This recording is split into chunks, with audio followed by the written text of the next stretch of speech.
வேணாம்னு சொல்றவங்க எல்லாம் கொண்டு வந்து ஷோக்குள்ள வச்சிருக்கீங்க. இல்ல அப்ப நீங்க செத்தீங்க, அது எதுவும் பண்ண முடியாது. 0.0% கூட டைட்டில் வின்னருக்கான தகுதியே கிடையாது. வேணும்னா டார்கெட் பண்றாங்க சாண்ட்ரா. சேலரி விட மெடிக்கல் எக்ஸ்பென்ஸ் தான் ரொம்ப அதிகமா இருந்திருக்கும். யாரோடதுன்னு கேட்காம சீசனோட டைட்டில் வின்னர் வந்து பக்கெட் பாஸ்ல அவர்தான்.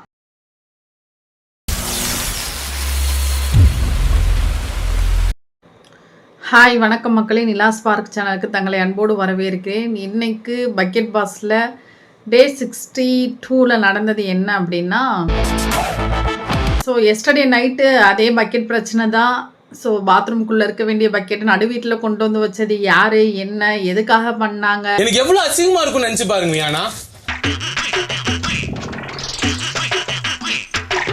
இப்போ இதில் ரொம்ப ஹீரோவாக்கி இந்த டீம் வந்து விக்கல்ஸ் விக்ரம இப்படி ஒரு ஹீரோவாக ப்ரொசீட் பண்ணி அதை மக்கள் மத்தியில் ஒரு பிம்பத்தை ஏற்படுத்தி லாஸ்ட்டு 3 வீக்ஸாகவே விக்கல்ஸ் விக்ரம் தான் அவரை சுற்றி நடக்கிற பிரச்சனைகள், அவருக்கு ஏதாவது ஒரு திடீர்னு ஒரு தடுக்கி விழுந்துட்டாருன்னா யாரு காரணம்? பார்வதி தான் அங்கே ஏதாவது போட்டிருப்பா. இப்போ தானே இங்கே கேட்டேன், ப்ராப்பராக கேளுங்க எனக்கு. ஸோ பார்வதி தான் இதுக்கு ரீசன் அப்படின்ற மாதிரி கொண்டு வந்து ஒரு பிம்பத்தை ஏற்படுத்தி பிஆர் டீம் தயவுசெய்து விக்கல்ஸ் விக்ரமோட ஃப்ரெண்ட்ஸு அவரோட டீம் எல்லாம் நீங்கள் கஷ்டப்படவே வேண்டாம். கண்டிப்பாக ஒரு டைட்டில் வின்னர் ஆக்க வேண்டியது விஜய் சேதுபதி சாரோட ஒரு மிகப்பெரிய கடமை, பிக் பாஸ் டீமோட மிகப்பெரிய ஒரு அவங்களோட கடமையும் கூட.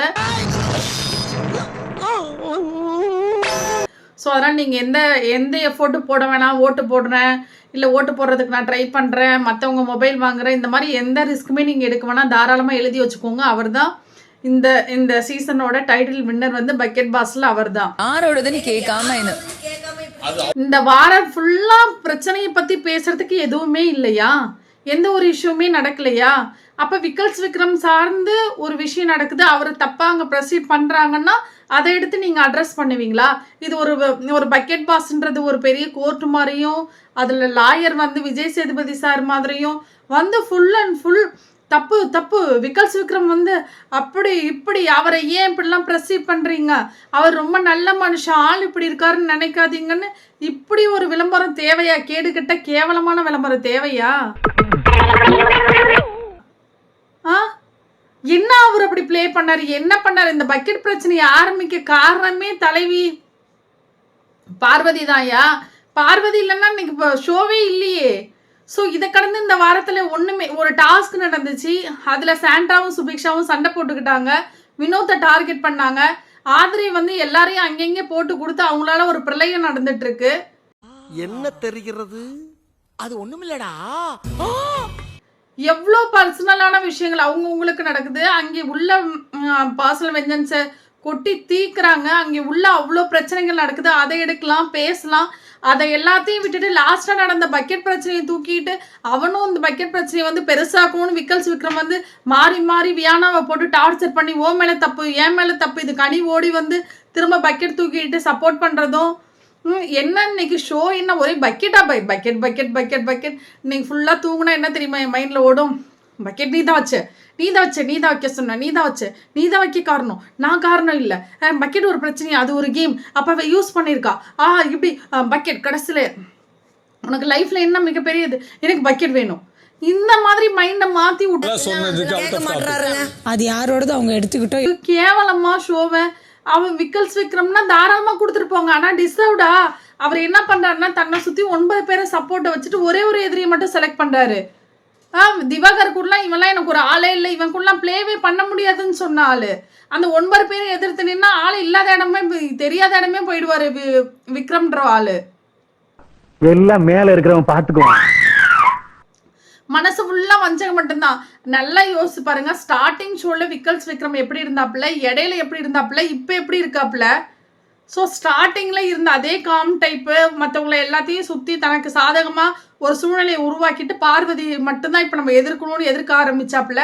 இப்போ ஒரு கம்ஃபர்ட் ஜோனில் வந்து உட்காந்துரு, நம்ம ஒன்றும் பண்ண வேணாம், பேசாமல் உட்காந்தோன்னா போதும், இந்த டீமே நம்மளை வந்து வின்னர் ஆக்கிடுன்ற மைண்டுக்கு அவரும் வந்துட்டாரு, டீமோ விக்ரம் நீ ஒன்றும் பண்ண வேணாம், நடக்கிற விஷயத்த மட்டும் சொல்லு, அதை அழகாக எடுத்து ப்ரொசீட் பண்ணி வீக்கெண்டில் பயங்கரமாக நீ தான் டைட்டில் வின்னர் அப்படின்ற ரேஞ்சுக்கு நான் ஒன்று ஆக்கிடுறோம் அப்படின்னு சொல்லி ஒரு மிகப்பெரிய பிஆர் டீம் பிக் பாஸ் வந்து செயல்படுது. உனக்கு உண்மை தெரிஞ்சு போச்சு, உன்னை விடக்கூடாது, இன்னொரு பாயாசத்தை போட்டுற வேண்டியது. டீம் எல்லாம் செயல்படுது. என்ன இன்னைக்கு நடந்துச்சு, என்ன பேசுறதுக்கு இருக்கு? நிஜமாலுமே சொல்ற ரொம்ப கேவலமா அருவருக்கத்தன்மை உள்ள ஒரு விஷயத்தை எடுத்து கொண்டு வந்து அதை பிக் பாஸ் வீட்டில் அது நடந்ததே, அது பண்ணதே மிகப்பெரிய தப்பு. அதை கொண்டு வந்து ஒரு ஷோவில் வச்சு நீங்கள் இப்படி பெருசாக பிரம்மாண்டமாக படுத்தி பேசி அவன் தான் ஹீரோ அப்படின்ற மாதிரி ஆக்குறீங்களே. அந்த பிரச்சனைக்கு காரணம் அந்த கேம் ப்ளே பண்ணதே பார்வதி தான். ஆனால் இன்னைக்கு ஏதோ ஒரு மனசு வந்து ஏதோ ஒரு தாட் வந்து சார் வந்து சொல்லிட்டாரு. நீ விக்ரமுக்கும் பாருக்கும் சேர்த்த அந்த பாராட்டு வந்து உன்னுடைய அந்த நத்தக்கண்ணின்ற கேரக்டர் நல்லா நடிச்ச அப்படின்னு சொன்னது கூட ஆக்செப்ட் பண்ணிக்கலாம். விக்ரம் என்ன தெரியுமா பண்ணாரு? எம்ஆர் ராதா எவ்வளோ ஆக்டிவான கேரக்டர், எவ்வளோ சூப்பராக ப்ளே பண்ணியிருக்கலாம். வந்து காஸ்டியூம்லாம் போடுறது, நெக்லஸ் பக்கத்தில் உட்காந்துக்கிறது, என்ன யாரும் எதோட டிஸ்டர்ப் பண்ணாதீங்க. அதையும் தின்னுட்டு கோழி மாடு மாதிரி திரியிறான். அதுவும் கோழி குழம்பு இல்லாம திங்க மாட்டாரு மைனரு. மட்டும்தான் பண்ணிட்டு இருந்தாப்ல. நெக்லஸை பாதுகாக்கிறது மட்டும்தான் ஒரு வேலை தான். யாரு என்ன ரோல் கொடுத்துருக்காங்க, இது எப்படி நம்ம டிஃப்ரெண்டா பண்றது, இதை எப்படி ஃபன்னா கொண்டு போறது. ஃபன்னுன்னா பேப்பர்ல எழுதி கொடுத்தா கூட ஒரு ஃபன்னா ஃபன் அவ்வளோதான். இட்ஸ் ஃபன் அந்த மூட்ல தான் அவர் இருந்தாரு. அப்புறம் ஷோ ஆரம்பிக்கும் போதே சொல்றது, நீங்க வேற எதை பத்தியும் பேசாதீங்க, என்ன பிரச்சனையோ அதை பத்தி மட்டும் பேசுங்க. ஏன்னா இது எப்படி வந்தது, இந்த பிரச்சனை ஸ்டார்ட் ஆகுறது என்ன, கேம் அப்படி ப்ளே பண்ணாங்க சார், அங்க அப்படியே ஆக்டிவிட்டி ஏரியாவில் எங்க லாக் பண்ணிட்டாங்கன்னு வேற எதை பத்தியாவது பேசிடுவாங்கன்னு சொல்லி இதை பத்தி மட்டும் பேசுங்க அப்படின்னு சொல்றது. இதுக்கு மட்டும் தான் எனக்கு சேலரி கொடுத்துருக்காங்க, அதை கடந்து வேற எதுவும் சொல்லாதீங்க. ஏன்னா இவனை வந்து நான் ஹீரோ ஆக்கி ஆகணும், இவனுக்கு டைட்டில் கொடுக்கறதுக்கான எல்லா விஷயத்தையும் நான் மேக் பண்ணணும்னு சொல்லி இதுக்கு உப்பு சப்பானியா இருக்க ரம்யாவை, அரோராவை, இவங்கெல்லாம் தீனி. ஒன்று தெரிஞ்சு போச்சுடா, இந்த பிரபஞ்சத்துல உங்க மத்தியில இந்த உசுரை காப்பாத்துறது ரொம்ப சிரமம். இவருக்கு வந்து இறை போடுறதுக்கான தீனிகள் இதெல்லாம் இந்த அல்லக்கை நொல்லக்கையெல்லாம் உள்ள வச்சிருக்கிறது. நான் வீட்டை விட்டு வெளில போறேன்டா என்னை அனுப்புன்னு சொல்லி ஒரு பொண்ணு சொல்லுது. உங்களுக்கு அனுப்புறதுக்கு என்ன பிரச்சனை? எவன் வீட்டு காசோ தான் நம்ம கொடுக்குறோம், நமக்கு என்ன பிரச்சனை? ஒன்றும் ஷோவுக்கு உண்மையாக இருக்குதா, இல்லை நல்லா ப்ளே பண்ணுதா, இன்ட்ரெஸ்டிங்காக இருக்கா, அது என்ன பண்ணுது, சோப்பலாங்கி மாதிரி காலைல எழுந்திருக்குது, மயங்கி உழுது, திரும்பி எனக்கு உடம்பு சரியில்லைங்குது. அதுக்கு என்ன கேட்டால் இதுக்கு கொடுக்குற சேலரி விட மெடிக்கல் எக்ஸ்பென்ஸ் தான் ரொம்ப அதிகமாக இருந்திருக்கும். வேணும்னே டார்கெட் பண்றாங்க சாண்ட்ரா. ஸோ இந்த மாதிரி நான் போறேன்னு சொல்ற ஒருத்தவங்கள நீ வாலண்டரியா உள்ள வச்சிருக்கிறதுக்கான காரணம் என்ன? அவ்வளோ பெரிய தியாகியா, அவ்வளோ பெரிய நல்ல விஷயம் பண்ணிட்டாங்களா, அவ்வளோ பெரிய ஃபன்னு. இவங்க இல்லைன்னா அந்த ஷோவே ரன் பார்வதின்னு ஒரு ஆள் இல்லைன்னா அந்த ஷோல ஒண்ணுமே இல்லை, மண்ணுக்கு மண்ணா தான் போகும். விக்ரம நம்ம அங்க இருந்து இது பண்ண வைக்கணும், எந்திரிக்க வைக்கணும். ஒரு இன்ட்ரெஸ்டிங்கான விஷயம் கூட கிடையாது. ஒரு ஆள் கூட அந்த கேரக்டரையோ என்ன ப்ளே, நம்ம என்ன பண்ணணும், பிக் பாஸ்னா யாரு, அவருக்கு என்ன மரியாதை கொடுக்கணும், இது கூட தெரியல. ஸோ பிக் பாஸுக்கும் மரியாதை கிடையாது, பிக் பாஸ் டீமுக்கும் மரியாதை கிடையாது. நம்ம எதுக்கு கொஞ்சம் பணமும் வேண்டாம், எனக்கு ஒரு மயிரும் வேணாம்னு சொல்றவங்க எல்லாம் கொண்டு வந்து ஷோக்குள்ள வச்சிருக்கீங்க. எனக்கு காசு வேணா, நான் வீட்டுக்கு போறேன்னு சொன்னா கூட எம்மா செல்லம் தங்கம், ஐயோ நீ அழாதம்மா, நீ அழுதனா எனக்கு கஷ்டமா இருக்குமா ஷோ பண்றதுக்கு, நீங்க அழாதம்மா, நீ இருமா பாத்துக்கலாம் அப்படின்னு சொல்லி தட்டி உள்ள தூக்கி வைக்கிற மாதிரி இருக்கு. அந்த பொறுப்பை நீங்க எடுத்துக்காதீங்க, அது ஆடியன்ஸ் எடுத்துப்பா, நாங்க எடுத்துப்போம். தான் போறேன், எனக்கு இதுல சார் இது எனக்கு இதுல இருக்கிறதுக்கு எந்த ஒரு தகுதியுமே இல்லை அப்படின்னா, யாருமா சொன்ன உன்னை தகுதி இல்லைன்னு, இவ்வளோ பெரிய டீமை போட்டு உன்னை செலக்ட் பண்ணியிருக்கோம்மா அப்படின்னு சொல்லி தட்டி கொடுத்து உள்ள உட்கார வைக்கிறீங்க. இதுல இடையில ஒரு பப்ளிக் ஆடியன்ஸை வேற எழுப்பிட்டு ஒரு ஸ்கிரிப்டை கொடுத்து அதை படிச்சு கரெக்டா கேள்வி கேட்டுருமான்னு சொல்லிட்டு வெளில நீங்க செலக்ட் பண்றீங்க ஸ்கிரிப்ட். இங்க உங்களுக்கு சம்மந்தம் இல்லைன்னா எப்படி? சேது சாருக்கு செட் ஆகாத ஒரு யாரோ ஒரு பப்ளிசிட்டில இருக்க ஒரு ஆளை கொண்டு வந்து போட்டா சார் அங்க ஹோஸ்ட் பண்ணிடுவாங்களா? இவங்களோட மேற்பார்வையில தாங்க எல்லாருமே செலக்ட் பண்றாங்க உள்ள. இது கூட இந்த ஒரு பேசிக் சென்ஸ் கூட எப்படி சாருக்கு எதுவுமே தெரியாம வராங்களாமா, ஹோஸ்ட் பண்றாங்களா, சேலரி கொடுக்குறாங்களா, மற்ற எதுவுமே தெரியாதான். ஃபர்ஸ்ட் சேது சாரை போய் ஷோவாவது பார்க்க சொல்லுங்க, கொடுக்குற ஸ்கிரிப்டை மட்டும் வந்து படிக்க வேணாம்னு சொல்லுங்க. விக்ரமுக்கெல்லாம் ஒரு 0.0% கூட டைட்டில் வின்னருக்கான தகுதியே கிடையாது. இல்ல அப்ப நீங்க செத்தீங்க, அது எதுவும் பண்ண முடியாது. மார்க் பண்ணிட்டு தனக்கு தேவையான சூழ்நிலையை உருவாக்கிட்டு உள்ள யானைக்குட்டி மாதிரி உட்காந்துருக்காப்புல. ஏதாவது ஒன்று வரும்போது கண்டென்ட் வரும்போது யாரை எதிர்க்கணுன்றது ஒரு சில பிளேயர்ஸை மட்டும் செலக்ட் பண்ணிட்டு எவ்வளோ பயங்கரமாக ஸ்மார்ட் ப்ளே பண்ணிட்டு இருக்காரு. ஸோ தனக்கு பக்கத்தில் வந்து அதுக்கு தகுந்த மாதிரி யார் உங்களுக்கு பக்கத்தில் வந்து ஃபைனலில் நிற்கணும்னு சொல்லி ஒன்று நீங்களே உருவாக்கி கொடுத்து எல்லாரும் விக்கல்ஸ் விக்ரம்னு சொல்ல வைக்கிறீங்க. கேவலமாக பண்ணுறீங்க. ஒரு வெள்ளை பாக்கெட் உங்க எல்லாரும் வெளுத்து வாங்கிருச்சே. ஸோ ஒரு விஷயம் நடந்துச்சுன்னா யார் பண்ணது? விக்ரமா? அவர் ஏதோ காரணத்தோடு தான் பண்ணியிருப்பாரு. பார்வதியா? ஐயோ அது அடங்கவே அடங்காது, அது பேசிக்கிட்டே தான் இருக்கும், அது வந்து எதுக்குமே ஒரு கோஆப்ரேட் பண்ணாதுன்னு ஒரு பிம்பத்தை இப்படி உருவாக்குறீங்களே, இது நியாயமா? பார்க்குற பீப்புள்ஸ் எல்லாம் முட்டாளாக்குறீங்களே, இது கரெக்டா? ஏமா என் கேள்வி நீங்க ஏமா ஒரு நிமிஷம். விருப்பமே இல்லைன்னு சொல்றவங்களை எதுக்கு உள்ள தூக்கி வச்சுங்க? அசிங்கம், கேவலம்.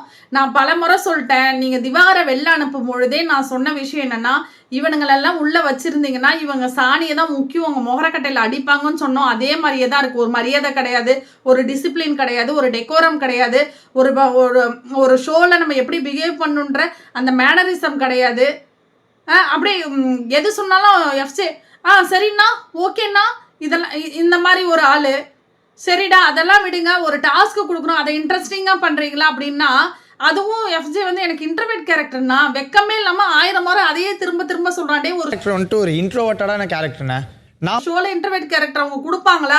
அவங்களுக்கு அறிவு இல்லையா? டீம் போட்டு யோசிக்கிறவங்க. அப்படி அதுவே அந்த கேரக்டர் இருந்தாலும் அதை எப்படி இன்னோவேட்டிவாக நீ பண்ண முடியுன்றது தான். போய் கெட்ட போட்டுட்டு எனக்கு என்ன பல்லு வச்சதா அவருக்கு அசிங்கமாக போயிடுச்சு. அவர் ஹீரோ மெட்டீரியல்னு அவரே நினச்சிக்கிட்டாரு. அதனால எந்த பிளேயுமே அவர் பண்ணவே இல்லை.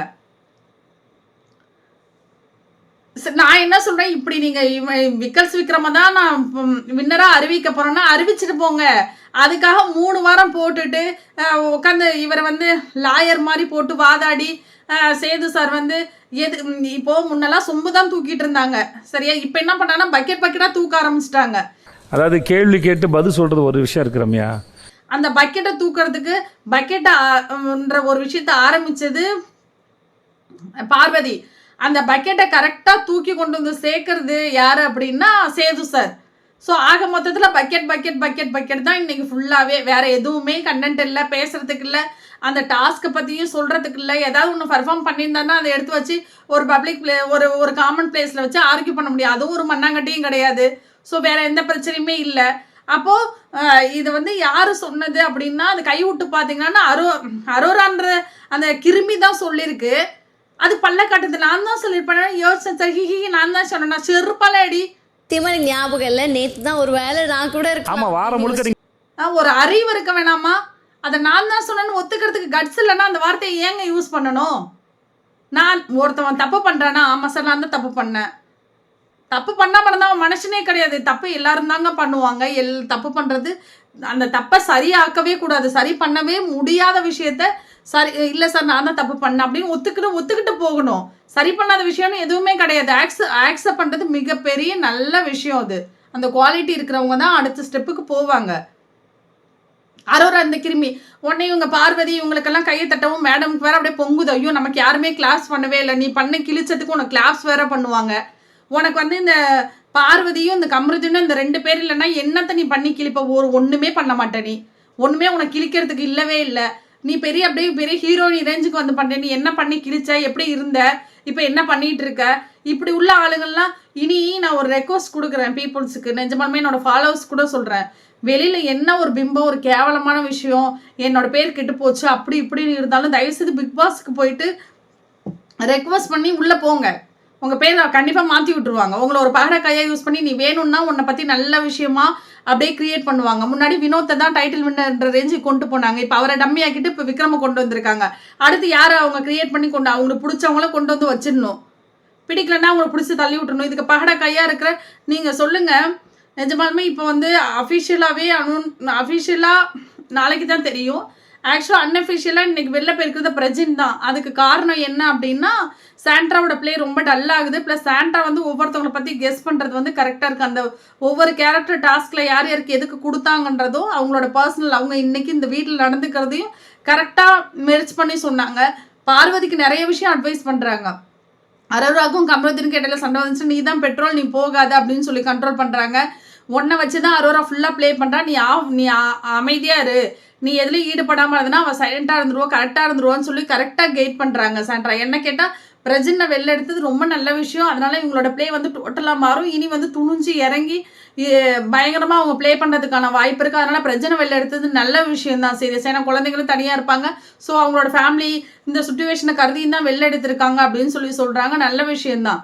ஸோ இந்த ஷோ ஃபுல்லாக இப்படி தான் போச்சு. ஒன்றும் ரசிக்கிற மாதிரி இல்லை, ஒன்றும் இதை எடுத்து அப்படியே பயங்கரமாக எக்ஸ்பிளைன் பண்ணுற மாதிரியும் கிடையாது. ஸோ ஆக மொத்தத்தில் இது வந்து யாருன்னா இவங்க வந்து தப்பு எல்லாமே ரம்யா மேலையும் வியானா மேலையும் தான் அப்படின்ற ரேஞ்சுக்கு கொண்டு போயிட்டாங்க. இதுல நான் ஸ்டாப் பண்ணியிருந்திருக்கணும், அதை வச்சு விளையாடாதீங்கன்னு சொல்லியிருக்கணும். பட் நான் அதுக்கப்புறம் சரியா, விக்கல்ஸ் விக்ரம் வந்து புனிதர், உத்தமர், அவர் மீது எந்த தவறும் இல்லை, அவர் பண்றதுக்கான வாய்ப்பும் கிடையாது, அவர் அப்படிப்பட்டவர் இல்லை அப்படின்ற ஒரு மாயபிம்பத்தை உருவாக்குறாங்க. நம்மளும் ஆக்செப்ட் பண்ணிட்டு போவோம். ஓகே அப்படியா, சரி இனி வரக்கூடிய நாட்களில் பார்க்கும். ஒரு பிளேயர்னா எல்லாரையும் அடிக்கணும், எல்லார் மேலேயும் எல்லாருமே எனக்கு காம்படிஷன் தான் வாங்கடான்னு சொல்லணும். ஒரு ஆளை மட்டும் தாக்கிட்ட நீ தான் அந்த வாரம் ஃபுல்லாக நீ தான், உன்னை நான் வச்சு செய்யணும் பாரு அப்படின்றது என்னது? அப்படிதான் அவரோட பிளேயருக்கு ரொம்ப கேவலமாக இருக்குது. டைட்டில் வின்னருக்கான எந்த தகுதியுமே கிடையவே கிடையாது விக்கல்ஸ் விக்ரமுக்கு.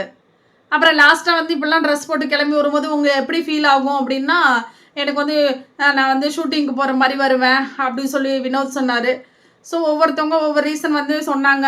ஸோ இந்த ஷோவில் இன்னைக்கு பேசுகிறதுக்கான இது மட்டும்தான் இருந்துச்சு. ஸோ இனி வரக்கூடிய நாட்களில் என்ன நடக்குதுன்னு பார்க்கும். ஆக மொத்தத்தில் எல்லாரும் தெரிஞ்சுக்கோங்க, டைட்டில் வின்னர் வந்து விக்கல்ஸ் விக்ரம்ன்றதை அவங்களே முடிவு பண்ணிட்டாங்க.